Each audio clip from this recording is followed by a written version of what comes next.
Tollywood young actor Nitin హీరోగా వేణు శ్రీరామ్ దర్శకత్వంలో తెరకెక్కుతున్న లేటెస్ట్ మూవీ తమ్ముడు. ఈ సినిమాలో నితిన్ సరసన కాంతార ఫ్రేమ్ సప్తమి గౌడ కథానాయికగా నటిస్తుండగా ఆయనకు సోదరిగా లయ కనిపిస్తున్నారు. అలాగే ఈ సినిమాలో మరో కథానాయిక కూడా ఉంటుందని, ఆ కీలక పాత్రలో వర్ష బొల్లమ్మ యాక్ట్ చేస్తున్నారని తెలుస్తుంది.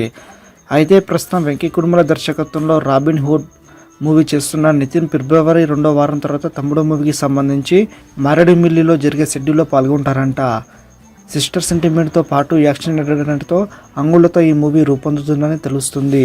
శ్రీ వెంకటేశ్వర క్రియేషన్స్ బ్యానర్పై దిల్రాజ్ గ్రానిక నిర్మించనున్న తమ్ముడు మూవీ గురించి మరిన్ని అప్డేట్స్ కోసం త్వరలో ఒక్కొక్కటిగా రానున్నాయి.